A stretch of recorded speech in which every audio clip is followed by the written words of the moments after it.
அஸ்ஸலாமு அலைக்கும். நான் உங்கள் ஷிஃபா குக்கிங்லேருந்து பேசுகிறேன்.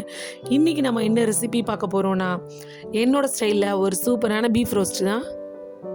பார்க்கும் போது எவ்வளோ அழகாக இருக்குது பார்த்தீங்களா? சாப்பிட்றதுக்கும் அவ்வளோ டேஸ்ட்டாக இருக்கும். வாங்க எப்படி செய்கிறதுன்னு சொல்கிறேன். இங்கே நான் 1 கிலோ பீஃபை கழுவி சுத்தம் பண்ணி வச்சுருக்கேன்.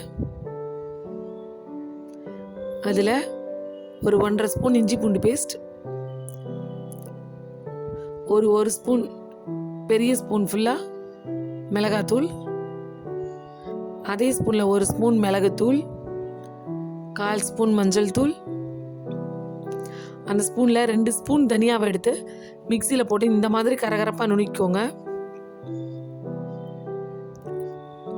1 ஸ்பூன் சோம்பு பவுடர், அதாவது பெருஞ்சீரகத்தூள். இப்போது தேவையான அளவு உப்பு சேர்த்துறேன். இப்போ இது எல்லாத்தையும் நல்லா மிக்ஸ் பண்ணி விடுங்க.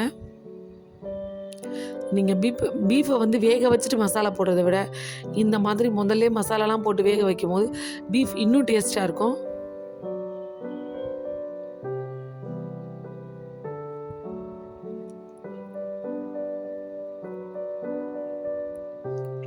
இப்போ நான் குக்கரில் சேர்த்துருக்கேன். கொஞ்சமாக தான் தண்ணி ஊற்றிருக்கேன் பாருங்கள், ஏன்னா பீஃபில் நிறையா தண்ணி விட்டுரும். இப்போ அதை நல்லா வேக வச்சுக்கிறேன். இப்போ பீஃப் வெந்துருச்சுன்னு ஆஃப் பண்ணி வச்சுருக்கேன். அதுக்குள்ளே நம்ம இங்கே தாளிக்க ஆரம்பிக்கலாம்.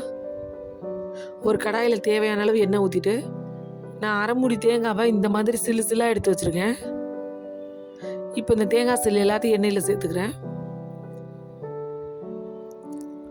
இந்த தேங்காய் சில்லு எண்ணெயில் கொஞ்சம் நல்லாவே வெந்து வரட்டும். இப்போ இதில் ஒரு 5-6 காஞ்ச மிளகாய் கிள்ளி போட்டுக்கிறேன். அதோட 10 சின்ன வெங்காயத்தை 2 கட் பண்ணி சேர்த்துக்கிறேன். வெங்காயம் அதிகமாக தேவையில்லை, கொஞ்சமாக போதும்.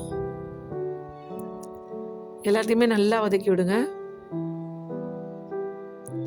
நல்ல வெங்காயம் வெந்து கலர் மாறட்டும். இங்கே பார்த்தீங்களா, பீஃபும் வெந்துருச்சு. எவ்வளோ தண்ணி விட்டுருச்சு பாருங்கள். பாருங்கள், வெங்காயம் நல்லா வெந்து கலர் மாறி இருக்கு. இப்போ நம்ம பீஃப் இதில் சேர்த்துட்றேன்.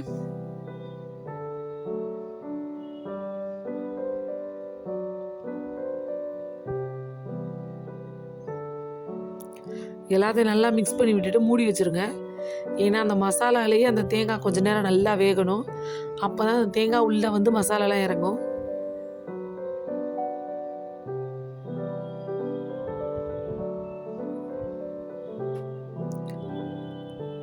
பாருங்கள், நல்லா தண்ணி வத்துற வரைக்கும் மூடி வச்சு தண்ணி வற்ற விட்டுருங்க.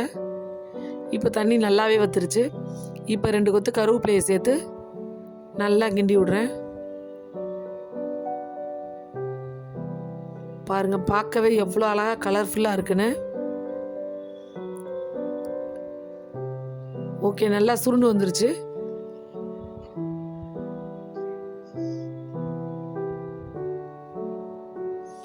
கொஞ்சம் எண்ணெயாக பிரிஞ்சு வரும்போது அடுப்பை ஆஃப் பண்ணிடுங்க, சரியாக வரும். ஒரு சூப்பரான பீஃப் ரோஸ்ட் தயார். நீங்களும் உங்கள் வீட்டில் இதே மாதிரி ட்ரை பண்ணி பாருங்கள். ட்ரை பண்ணி பார்த்துட்டு எப்படி இருந்துச்சுன்னு எனக்கு கமெண்டில் சொல்லுங்கள். என்னோட இந்த ரெசிபி உங்களுக்கு பிடிச்சிருந்துச்சுன்னா என்னோட சேனலை லைக் பண்ணுங்கள், ஷேர் பண்ணுங்கள், சப்ஸ்கிரைப் பண்ணுங்கள். சூப்பர், சப்ஸ்கிரைப் பண்ணுங்க. தேங்க்யூ.